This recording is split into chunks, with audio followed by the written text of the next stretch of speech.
tan evidente como el voto a los 18 años, ellos querían a los 21, o la ley de divorcio, y que al final, como estamos viendo en muchos lugares, la educación pública se está deteriorando y la educación concertada, mucha de raíz católica, se convierte en un elemento central. Fíjense que cuando empezamos a plantear las críticas a la transición, salen de repente Peces Barba, Leguina y tantos otros a crear la Asociación en Defensa de la Transición. ¿Saben por qué? Porque buena parte de nuestras debilidades están asociadas a ese relato mítico de la transición. Y si de repente somos capaces de dinamitar ese relato mítico, de repente veríamos que el emperador está desnudo. Termino de verdad. La República floreció en otra parte, como dicen compañeros. La República floreció en otra parte. El libro comienza, este libro sobre la transición, donde lo subtitulo Nocturno de la democracia española, porque estoy convencido de que la música de nuestra democracia solamente puede ser acompañada de un nocturno, nada de alegros vivaces, nada de música más alegre, porque creo que estamos tocados, ¿no?, de esa tristeza de quien no puede recuperar su pasado. La derecha no tiene discontinuidades, la derecha es capaz de armar su relato desde Don Pelayo hasta la actualidad y no tiene ningún tipo de problema. En cambio, nosotros tenemos agujeros, porque somos incapaces de aprehender nuestro propio pasado. Y tenemos dificultades incluso para defender que en el 34 los mineros de Asturias se levantaron porque les iban a robar los logros de la República. Y de repente porque no tenemos el coraje de defender que los mineros de Asturias estaban impidiendo que aquí los de la CEDA hicieran lo que estaban haciendo sus iguales en Italia o sus iguales en Alemania. Aquí de repente hacemos un agujero y va a venir la derecha a reinterpretarnos Asturias del 34 diciendo que la guerra civil la empezamos nosotros en Asturias. O sea, todos esos agujeros en la historia, fíjense, nos dejan desvalidos para poder después armar nuestro relato hoy en día. El libro empieza diciendo una frase que yo he escuchado muchas veces: abuelo, deje de contar batallitas. Algo que cuento también. Hay un capítulo que está lleno de citas. Déjenme que les cuente una. Yo me tengo que callar, ya me callo, ¿eh? Fíjense que he construido toda una historia de España con citas. Empezando, fíjense, con esa cita tan conocida de la Universidad de Cervera, donde le mandan un memorial a Fernando VII diciendo: una universidad dejó lejos de nosotros la peligrosa novedad de discurrir, ¿no? Una universidad que le dice a Fernando VII: nosotros pensar lo justo, no se preocupe que no vamos a tener problema. Pero quiero leerles una cita para que vean cómo ha operado, ¿no?, toda esa mentira y cómo tenemos dificultades. El general Quintana Lacazzi. El general Quintana Lacazzi, capitán general de Madrid, en el 23 de febrero del 81, un tipo que fue el que dijo que si venía la Brunete él iba a bombardearles, el tipo que se presentó como que el que paró el 23F, que después fue asesinado por ETA. Declaración del general Quintana Lacazzi. Soy un franquista, que admiro la memoria del general Franco. He sido 8 años coronel de su regimiento. Llevo esta medalla militar que gané en Rusia e hice la guerra civil. Pero el caudillo me dio orden de obedecer a su sucesor y el rey me ordenó parar el golpe del 23F y lo paré. Si me hubiera mandado asaltar las Cortes, las asalto. Bien, para terminar les decía que el libro lo cierro con algo que me estremeció, y es una carta que mandó un diario un abuelito que estaba escuchando la entrega de los premios Príncipe de Asturias, donde se le había concedido el galardón en Ciencias Sociales a la Universidad Nacional Autónoma de México. Y estaba hablando el rector de la UNAM, mientras que recibía en el Salón Covadonga, estaba recibiendo el premio. Y de repente este rector dice: y quiero dar las gracias al exilio republicano, porque sin el exilio republicano la UNAM nunca hubiera existido. Sin esos hombres y mujeres que llegaron a México a darnos lo mejor de su esfuerzo, este premio nunca hubiera existido. Y vaya desde aquí mi agradecimiento a esas personas que lo dieron todo, primero en España y luego en México. El abuelito dice que entonces se paró a esperar el estruendoso aplauso que iba a sonar. Y de repente no entendió por qué nadie aplaudió. De repente el rector de la UNAM como que siguió pero se notaba en el silencio de la radio que ahí había pasado algo raro. Es decir, que la gente que estaba escuchando al rector no había sentido la necesidad de aplaudir a ese agradecimiento, a ese exilio republicano, quizá porque estaba el príncipe Felipe presente. Fíjese que lo sorprendente es que con ese vacío de la memoria, lo sorprendente es con la ausencia de esa continuidad, de esa gente que, mientras que en Francia o en Alemania o en Italia el fascismo se impuso prácticamente de gratis, aquí les costó una guerra de 3 años, fusilar a 150.000 de los nuestros, exiliar a 500.000, encarcelar a buena parte.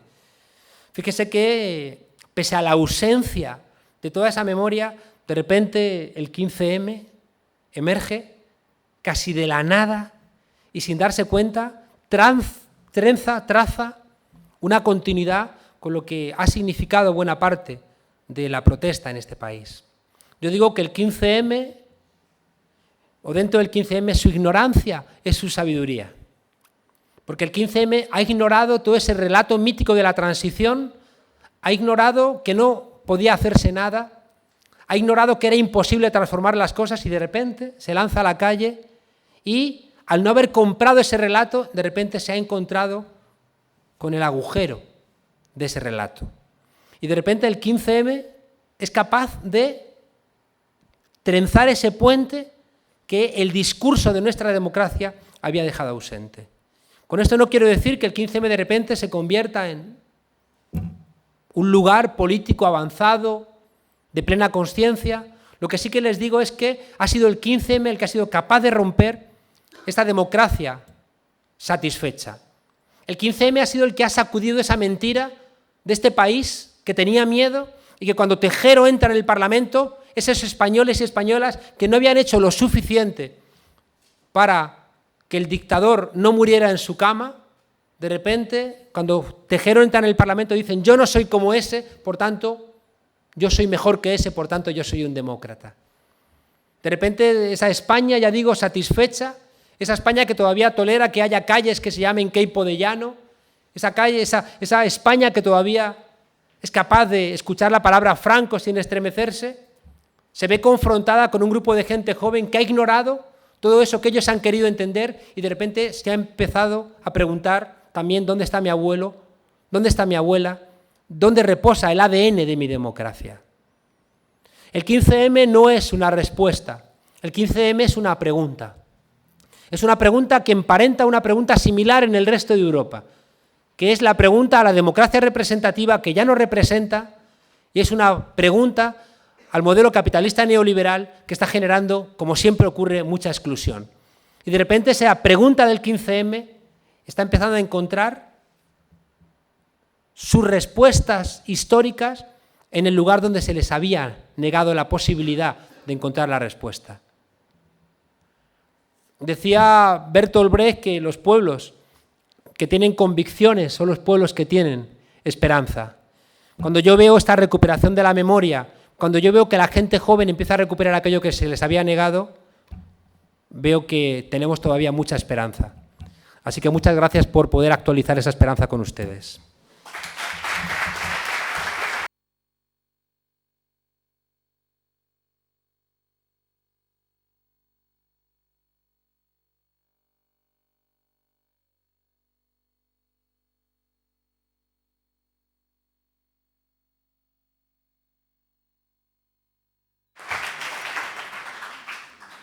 Muchas gracias. Muchísimas gracias, Juan Carlos, por tu magnífica conferencia. Y bueno, comenzamos con el turno de preguntas. Si pueden ser, que sean cortitas, y 3 por ronda.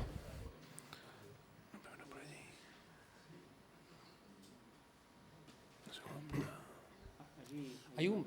Sí. Vale. Carmen. Yo tengo 2.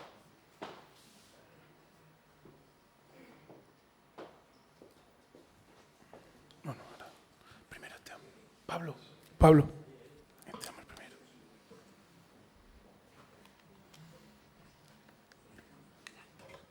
Muy bien. Muy brillante.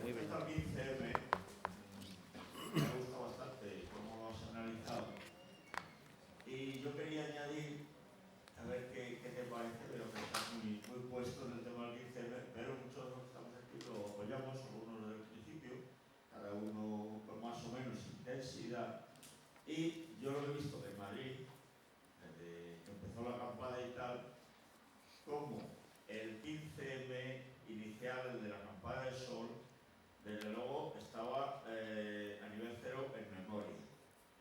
Eso ha ido evolucionando poco a poco favorablemente porque una parte de la izquierda que teníamos bastantes reticencias por una serie de cuestiones de choques que teníamos en cuanto a que si tú ibas a Sol con una bandera republicana, un símbolo republicano, tenías roces y tenías problemas, y no te querían ver por allí. Bien. No se podía tocar el tema de la iglesia, es decir, se pagaban los banqueros muy bien, pero yo tuve también discusiones, que sí, estamos contra todos los parásitos y contra todos los que nos roban.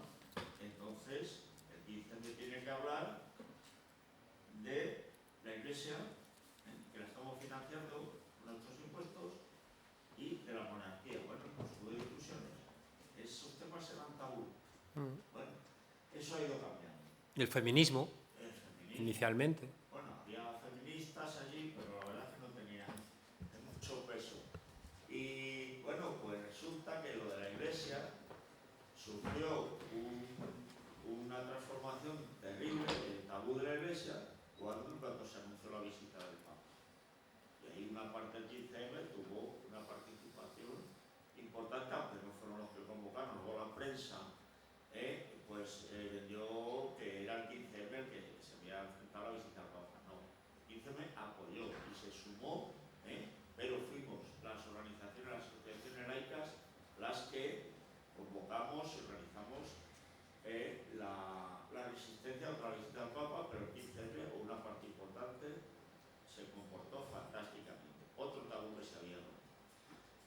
El de la República, así porque todavía el 15M no hay asambleas de barrios y de pueblos que han llevado la propuesta de referéndum, monarquía, república y tal. Pero el 15M conjunto todavía no. Bueno, no sigo por eso, pero sí, en el origen, el 15M de alguna manera estaba a la derecha del icono que de alguna forma, que tampoco fue el que inició, pero sí dio un impulso, Stefan Hesse y su libro, Indignados, y si los del 15M, no sé si muchos se leyeron de verdad el librito, las propuestas que hacía Stefan Hesse eran explícitamente las del Consejo de la Resistencia francesa, después de la Guerra Mundial, y las propuestas que hacía eran sociales y políticas bastante avanzadas.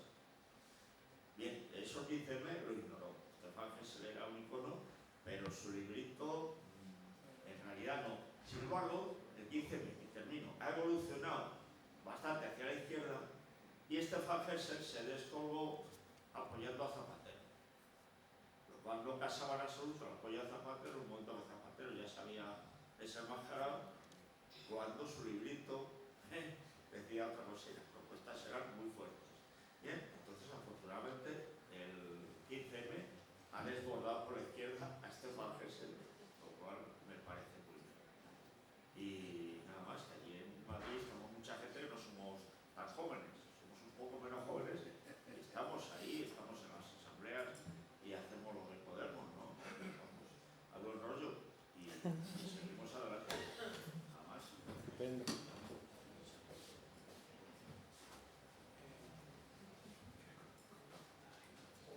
No, sigue.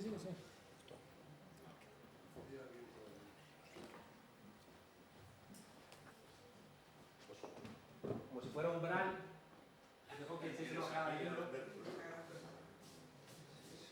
Podéis copiar, no lo que comprar.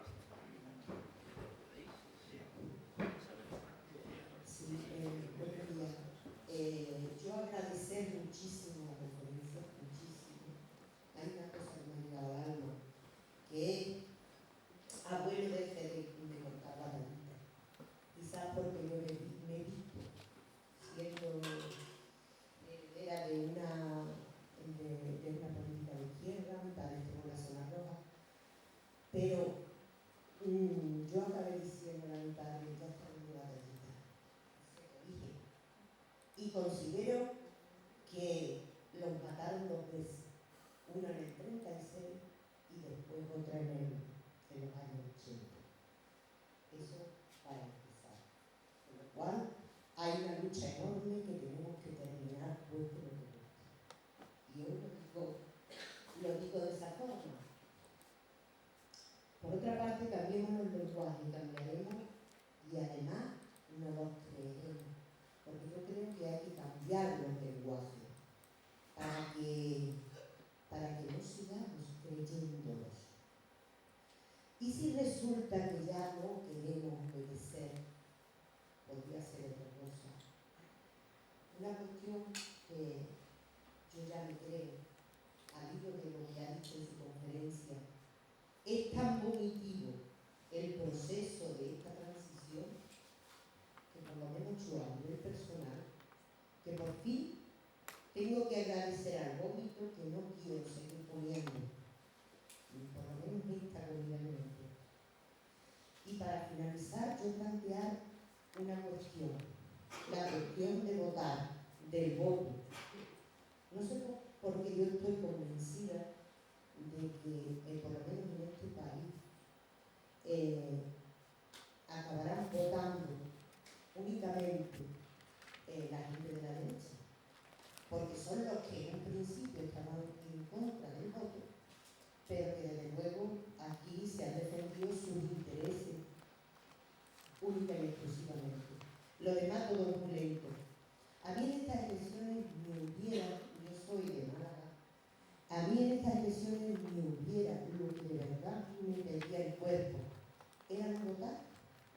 Y lo he hecho porque mi hija me convence de que de una forma estructural, ellos que están en la casa invisible, que están muy con el 15M, que tal, que yo sí, yo estoy y criticaremos los errores, pero tengo que estar. Se ha emprendido una marcha que no sabemos cómo finalizará, pero tal vez. Pero mi pregunta es, ¿cómo, si verdaderamente llegará el momento en que tendremos que organizar y no votar para abrir un proceso y tener que votar? Porque, verá, no sé si me explico bien. Sí, perfectamente. Esta sí es la pregunta que me gustaría que se me contestara. Estupendo.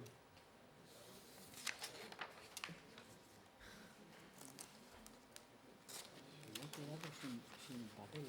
Para una cosa que tengo que dar al pasar. Me falta un medio folio, si no tienes por aquí disponible, ¿eh?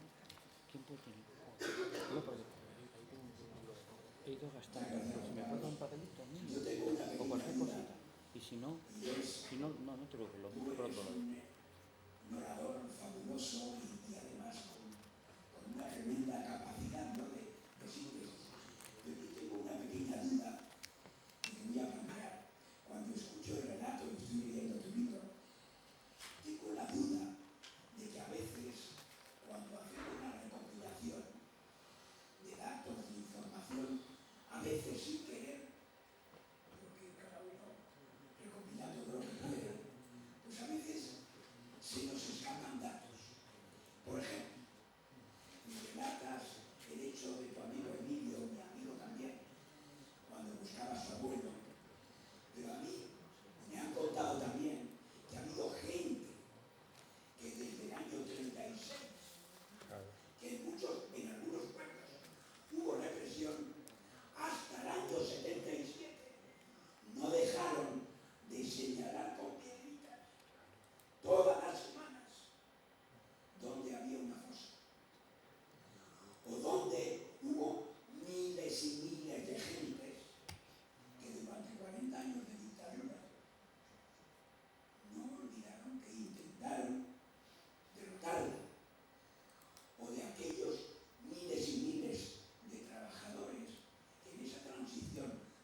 olvidar, yo creo, que a veces, cuando uno hace una tesis doctoral o una tesina, parece que en ese tema empieza uno de cero. Y Juan Carlos, tú sabes que tenemos que ser modestos y detrás hay muchos intentos, experiencias, fallidos, y ha habido intentos de todo tipo, que a lo mejor no son tan maravillosos como el 15M, pero todos hemos asistido a un 24 de abril defendiendo contra las víctimas del franquismo en Madrid con miles y miles o mil cosas. Y hay todo un movimiento asociativo cargado de defectos y de todo, que ha intentado no cejar para cambiar esta sociedad y de los fracasos también. Yo no creo que empecemos de cero, pero a veces... ¿Qué preguntas? No. Pues son preguntas que en general estoy de acuerdo. Haceros un par de comentarios. Yo creo que el 15M en sus orígenes no está Gesell. Gesell es como el marketing del movimiento. El 15M está el movimiento del no a la guerra, está la manifestación que hicimos en defensa de Garzón, está el V de vivienda, que es un movimiento de chavales que decían, estas son las llaves de casa de mis padres, ¿no? Está Juventud sin futuro, diciendo que sin miedo, sin trabajo, sin curro, sin casa. Está el movimiento de la ley Sinde, es decir, cuando se prohíbe a los jóvenes, casi lo único que tienen es Internet, y se les dice que no van a poder bajarse archivos, y nos enteramos que es porque a través de los papeles de Wikileaks nos enteramos que no se pueden bajar archivos porque se lo han mandado el embajador de Estados Unidos. Claro, entonces la gente se superenfada, y es otro elemento que es el no les votes. Por supuesto que no sale de nada, casi nada sale en la vida de cero, ¿no? Es decir, la naturaleza no da saltos, ¿no? Que decía Leibniz, ¿no? Entonces, lo que hace el 15M es un acumulado, en un momento donde hay unas elecciones aburridísimas, donde se están presentando candidatos corruptos, donde vemos que la cercanía entre los dos principales partidos ya es como escandalosa, donde vemos que está habiendo revueltas en otros lugares y que parecía que a los cuales se les había negado la posibilidad de levantarse, que era el norte de África, y la gente empieza a decir, ellos sí y nosotros no. Es decir, esto es como los cuentos, ¿no? O sea, ahí te hace falta el príncipe, la princesa, el bosque, y que pase el día concreto. Y si ocurre eso, hay beso. Y si no ocurre eso, pues el beso vendrá tarde o temprano. Porque sí que estaban sentadas las bases para que existiera un 15M. En otro de los textos que yo he escrito, el del gobierno de las palabras, ahí estaba planteado que es que tenía que haber un 15M no en España, en Europa. Porque lo que explicamos los politólogos, que son las bases de la obediencia, estaban quebradas. Todas. Todas las bases de la obediencia estaban quebradas. Y por tanto lo que faltaba era el detonante para que eso estallara. Entonces, déjenme decirles una cosa que creo que es importantísima. ¿Es el 15M un movimiento de izquierdas? Creo que la pregunta no es certera del todo. ¿Por qué? Miren, cuando un chaval dice, ¿pero por qué tiene que recibir un bono, un banquero, un bono extra de dinero cuando yo estoy desempleado? Pero es que eso no es ni de derechas ni de izquierdas, es que eso no puede ser. Lo que está diciendo ese chaval es que dentro de su idea de contrato social, ese tipo de desigualdades no caben. Es como si dijéramos, es que la pederastia no es ni de derechas ni de izquierdas. Es que no puede haber un partido por la pederastia. Igual que no puede haber un régimen que le dé bonos a unos banqueros cuando hay 5 millones de parados. Y si me apuran, lo que está diciendo ese chaval es que su concepto de la democracia es más avanzado que el anterior. Y que es lo que les digo que es muy importante, si en el último momento en que hubo acción colectiva, me gusta estar sentado. Si el último momento en que hubo acción colectiva en Europa fue el mayo del 68, y fue una defensa o una lucha por la libertad, los movimientos políticos actuales son una pelea contra la desigualdad. Y esto o lo entendemos o no vamos a entender lo que ocurre. Porque también tenemos que entenderlo para articular la respuesta política. No son luchas por la libertad, son luchas contra la desigualdad. Y eso es lo que explica que un chaval entre en una tienda, la asalte y se lleve un televisor de plasma, cuando hay muchos que están diciendo, pero coño, llévate una lata de fabada Litoral. Porque eso tranquiliza a mucha gente que dice, lo entiendo, está robando una lata de fabada. Pues no está robando una lata de fabada, está robando un televisor de plasma. Y o lo entiendes o no entiendes nada. Porque esa gente, fíjese, El siglo XIX nos incorporó a la sociedad como trabajadores. Buena parte del siglo XX nos incorporó a la sociedad como consumidores. Y ahora lo que nos están ofertando es que nos integremos a la sociedad no como trabajadores ni como consumidores, sino como deseantes de consumo. Es decir, que la clave de integración ahora es el deseo de consumo. La izquierda supo luchar contra la explotación laboral, supo luchar contra las deficiencias del consumo, pero no sabemos cómo luchar contra el deseo de consumo. Por eso la derecha es la única que se atreve a ser políticamente incorrecta, mientras que la izquierda está siempre virgencita que me quede como estoy. Y es la derecha la que es políticamente incorrecta, porque ella dice, bueno, el sentido común es el mío, por tanto no tengo que hacer nada. Y puedo permitirme el lujo de ser incorrecta, porque así encima parece que soy la que ofrece transformaciones. Y la pobre izquierda paralizada en su búsqueda de el viejo paraíso perdido. Y claro, si uno mira las elecciones, decía Oliverio Girondo, el poeta ese que aparece en esos versos tan bonitos en la película El lado oscuro del corazón, un contemporáneo de Borges, dice, muy irónico, el tipo dice, si uno conociera a Van Gogh, lo que realmente es sorprendente no es que se cortara una oreja, sino porque no se cortó también la otra. Lo sorprendente no es que el PSOE haya bajado 4,3 millones de votos, es que haya sacado 7. Eso es lo sorprendente. Y que Izquierda Unida ha sacado 1.700.000, todavía está lejos del 2.200.000 con Julia. O sea, que Izquierda Unida ha sacado el 12% de los votos que ha perdido el PSOE. O sea, nada. Nada de nada. Pese a que haya subido a los 11 diputados, ¿no? Por tanto, fíjense qué importante es que hagamos buenos análisis para poder reinventar también las opciones políticas. Los mataron 2 veces. Es una frase que yo digo en el libro, ¿no? Al comienzo del libro empiezo así. Los mataron 2 veces, cuando los mataron y cuando los hemos ignorado, cuando los hemos silenciado. Es decir, que hayamos dicho que la transición es modélica, es que hay que poner a 150.000 personas en fila india, ¿eh? 1, 2, 3, 4, 5, 6, dan ganas de llorar. 7, 8, 9, 10, 20, 30, 40, 50, 60, 70, 80, 90, 100, 200, 300, 400, 500, 600, 700, 800, 900, 1.000, 2.000, hasta 150.000 asesinados. Qué fuerte. Un genocidio. Un genocidio. Y nos atrevimos a decir que nuestra transición era modélica, que habíamos cerrado nuestras heridas. Creo que me gusta mucho eso de que es verdad que tenemos que vomitar porque así se nos quita las ganas de comer. Creo que es una frase muy hermosa. Fíjense, hay una cosa que yo he aprendido en América Latina y es que la idea central es que las elecciones dejaron de autorizar políticamente. ¿Qué significa eso? Significa que en el modelo de la democracia liberal ganar unas elecciones te autorizaba para gobernar durante los siguientes 4 años. Eso se ha terminado en España gracias al 15M. Rajoy está con más miedo que vergüenza. ¿Dónde está Rajoy? ¿Dónde está la alegría de la mayoría absoluta? ¿Qué está diciendo?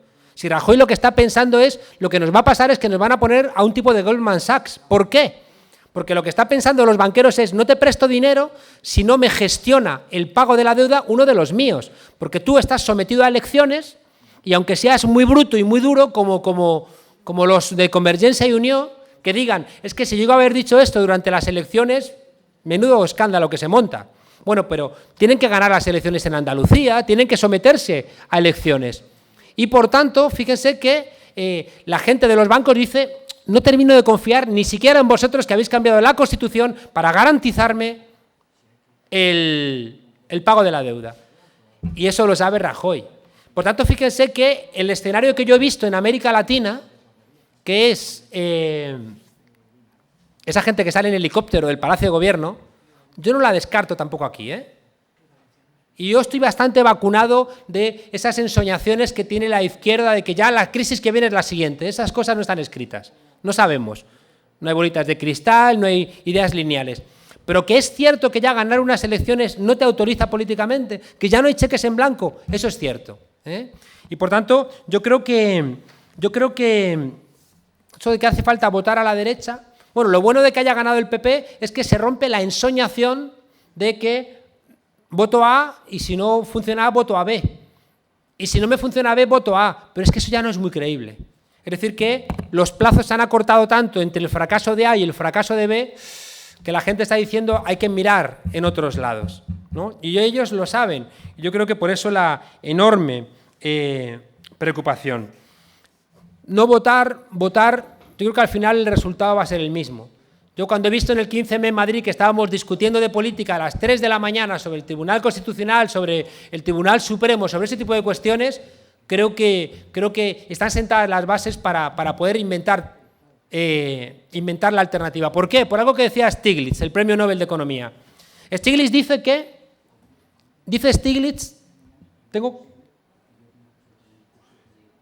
que terminar? ¿Tengo que terminar ya? 5, vale, voy corriendo. Pero es que tú deberías estar hablando todo el día, Juan Carlos. No, yo me callo. Bueno, intento acortar.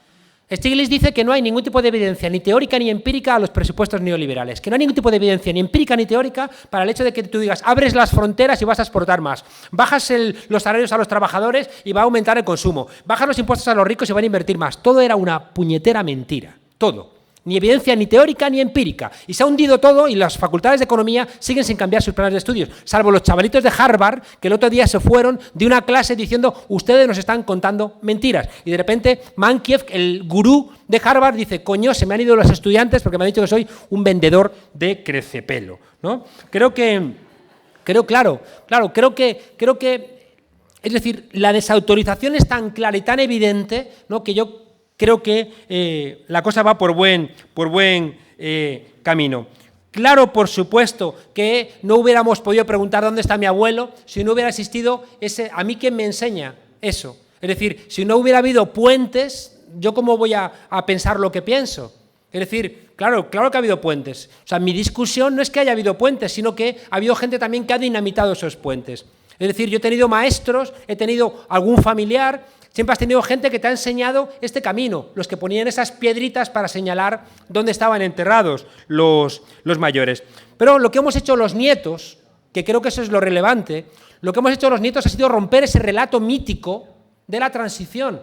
Ha sido, porque coño, cuando yo era pequeño, yo me acuerdo tan claro de una portada de Interview con las simas de los que habían tirado por el volcán durante la Guerra Civil, me acuerdo tan claro. ¿Qué ocurre? Que el 23F, uno de sus éxitos fue que frenó la sumación. Entonces, lo que hemos hecho los nietos ha sido simplemente romper ese relato mítico, ¿no? Yo siempre en el libro lo digo que, una frase de Sartorius, Franco murió en la cama, pero la dictadura murió en la calle. Es decir, que entre el año 74 y el año 76 hay mucha conflictividad laboral, claro. Hay una conflictividad muy fuerte laboral que hace que se pongan muy nerviosos. Lo que pasa es que esa conflictividad laboral no era tan clara conflictividad política. Es decir, que yo creo que esa gente que era capaz de salir a la calle a protestar, después tuvo sus miedos a la hora de pensar hacia dónde iba a ir la transformación, ¿no? Porque 40 años de dictadura pues te van dejando, por supuesto, tu pozo, te van dejando tu herida. El fracaso de España o el problema de España, le dedico un capítulo entero al libro porque, claro, si no entendemos cuál es nuestra especificidad, no entendemos en qué nos parecemos y qué tenemos diferente del resto de los países de nuestro entorno. A cada país es como 1984, a cada uno le van a dar su miedo. Te van a individualizar tu miedo para que sea más eficaz.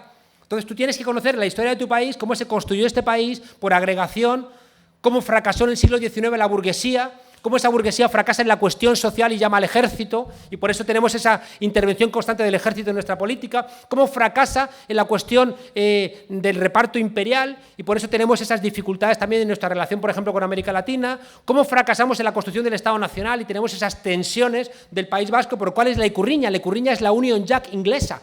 Es la bandera de que un burgués como Sabino Arana construye mirando a Inglaterra porque dice que España ya no me sirve para mis intereses burgueses. Por supuesto que si no hacemos esa lectura de los problemas de España no vamos a poder nunca avanzar. Decía Bertrand Russell que un optimista es un idiota simpático y un pesimista es un idiota antipático. La conclusión es no ser idiotas y para eso tenemos que ser, como dice mi maestro Boaventura de Sousa Santos, tenemos que ser optimistas trágicos o pesimistas esperanzados. Es decir, yo creo que hay muchos elementos para el pesimismo, pero si no tenemos ese elemento de esperanza, nos convertimos en reaccionarios, nos convertimos en profundamente conservadores.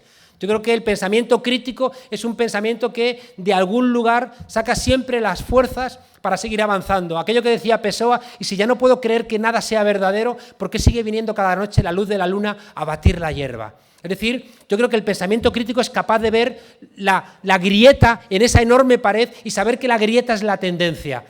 Saber que hay mucha pared y que la pared todavía es muy poderosa, pero ha visto la grieta y esa grieta le llena de alegría. Yo que trabajo con gente joven, yo veo cómo entran al comienzo y cómo están después de 4 meses. De 4 meses simplemente de haciéndoles preguntas, no de adoctrinarles ni mucho menos, no de regañarles ni mucho menos, sino simplemente alumbrar esos ángulos poco iluminados.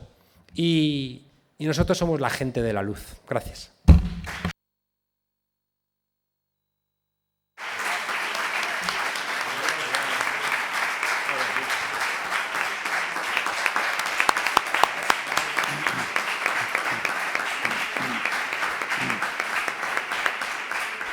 Bien, vamos a proceder al cierre de jornadas y tengo unas cosas anotadas aquí, procuraré resumir todo lo posible.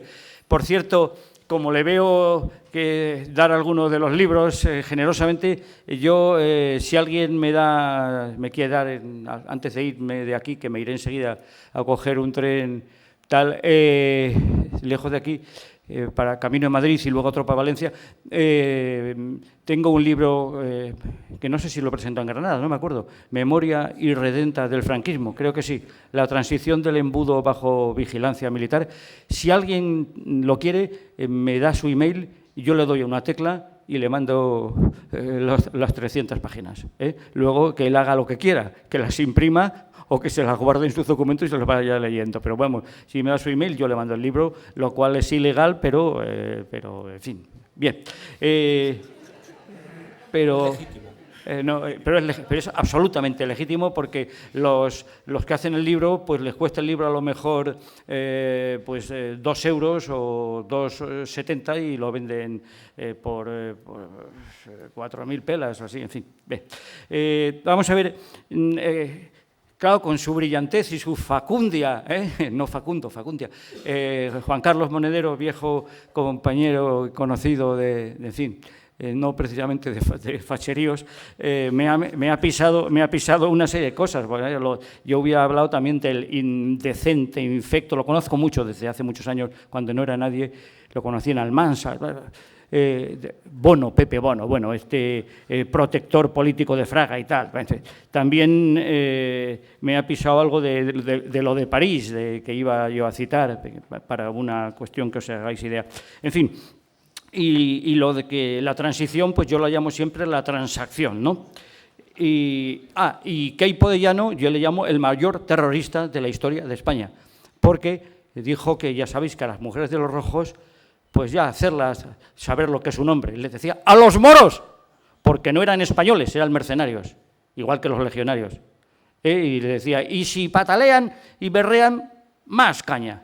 Bueno, bien. El mayor terrorista de la historia de España, un hijo de puta que traicionó a todos los regímenes. Bien, incluso a Franco trató de traicionarlo. De modo que, ¿qué país que tenemos que rescatar siglos, brazo armado de la Iglesia, todavía lo decía Santiago Díaz de Mendívil, ese gilipollas teniente general de caballería, como quien suscribe, en fin. Es que este país había que prohibirlo a veces. Bueno, yo la próxima vez quiero nacer francés o sueco o español y mira que quiero este país. Bien, todavía, por ejemplo, el general Blas Piñar, ese fascista, hijo de fascista que firmó el manifiesto de los 100, aquí hay muchos jóvenes que dirán eso, que es de diciembre del 81, que puso en carne viva al país, pues ese como Cañadas y otros de aquellos firmantes del manifiesto. El otro, pues nada, en abril último todavía iba a dar un discurso en el Museo Militar de La Coruña sobre el asedio y liberación del Alcázar de Toledo, se llamaba, y lo había autorizado el Ministerio de Defensa. y bueno, lo iba a hacer coincidir además con el día de la proclamación de la República, el 14 de abril, en una instalación pública, como veis, y el capitán general le había dado el visto bueno también, hasta que empezaron a llegar quejas de sectores de los nuestros y tal, y de sectores decentes. Al fin tenemos un país decente, como decía Raúl Alfonsín en el balcón del Ayuntamiento de Madrid cuando vino después de echar a infecta, canalla, asesina, dictadura argentina. Al fin tenemos un gobierno decente. Bueno, pues en fin, total, que al final se suprimió la intervención de pero la tiene prevista para hacerla y no sé si la he hecho porque este dato se me escapa y no quiero entreteneros más. En agosto del 2004 yo estuve y ahí enlacé con Unidad Cívica por la República en el aniversario del 44, por lo tanto 60 años, si no me equivoco, de la entrada y siempre se me saltan lágrimas, de aquellos tanques que se llamaban Teruel, Ebro, en cabeza de la división Leclerc. Y estuvimos allí conocí a Miquel Jordán, nuestro expresidente de UCR, etcétera, etcétera, etcétera, y allí llegó un sinvergüenza, otro sinvergüenza, porque la verdad es revolucionaria, demonios, y hay que romper con tanto... Ese sinvergüenza presidente del Senado eterno, Javier Rojo, y aquí tengo la copia de la placa, el monolito que hacía el gobierno, el ayuntamiento, el gobierno municipal de París, en conmemoración, y la ponía en un muelle del Sena, en un sitio muy bonito, y la primera teniente de alcalde, Annette Hidalgo, hija de españoles refugiados en Francia, y allí, en aquel momento, esta placa que dice: a los republicanos españoles, componentes principales de la columna Dron, de la división Leclerc, que entraron en cabeza, pues la placa lo decía, la invitación que yo tenía lo decía. Pues llega el sinvergüenza de Rojo, se suelta un discurso de 20 minutos en representación de las instituciones del Estado español y dice unas 20 o 30 veces los españoles que entraron, los españoles, y ninguna de las veces dice los republicanos españoles. Pero si la placa, la invitación, el discurso, todo, Beltrán de la Noé, alcalde de París, dice los republicanos españoles, los republicanos, y se comió todas las veces la palabra republicanos y dijo todas los españoles. Bueno, esto es lo que tenemos en este país. Esto era el 2004, pero es que en muchas cosas puede ser todavía peor con lo que viene. Pero yo soy optimista histórico.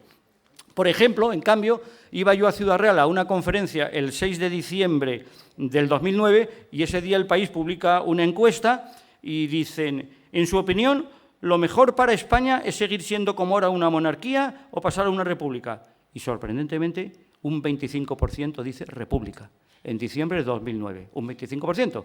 Pero bueno, pero es que ahora ya lo estás diciendo posiblemente un 50%. Bien, curiosamente este 25% pues eran república, decía, a ver, números 31 PSOE, 8 PP. Bueno, pero en fin, ya en el 2009, hace 2 años, pues había esto, lo cual os cito también como cosa de despedida. ¿Por qué estamos aquí? ¿Por qué estoy aquí? Pues os voy a leer otra cosa que no sé también si se me quebrará la voz. Firma Prisión Celular de Valencia a 19 de diciembre de 1939. A todos los compañeros de arma, de artillería, no, de aviación. Queridos compañeros, os escribimos estas líneas momentos antes de que se consume sobre nuestros cuerpos el espíritu no puede ser fusilado, el dictado brutal de los que tratan de gobernar al pueblo que tantas veces traicionaron. Repito, diciembre del 39. Pudimos salvarnos, pero al igual que vosotros, la honradez y el ideal nos impuso que cumpliéramos con nuestro deber hasta el último momento de la lucha. ¿Existe mayor satisfacción que la que nos proporciona ahora la muerte por haber defendido los hermosos principios de la República? Creemos que no. Por eso vamos a ella, a la muerte, dignos y ecuánimes, porque sabemos que con nuestra muerte y la de los demás españoles que nos acompañan, se precipita aún más el triunfo de la República. Porque no ignoramos que nuestra sangre servirá de abono a la planta que se está gestando en la entraña de nuestro pueblo y cuyo fruto surgirá esplendoroso en un día. Nos vamos sin rencor, porque la venganza únicamente hace mella en los espíritus pobres y mezquinos. En cambio, anhelamos justicia, y esta sabemos que vosotros la haréis cuando las cosas se asienten de nuevo en su sitio normal y lógico. Salud. Viva la República, viva la aviación republicana. El capitán Agustín Trujillo, comisarios Agustín Fernández, otro que ilegible, y Ángel Santamaría, prisión celular de Valencia, diciembre del 39. Por eso estamos aquí.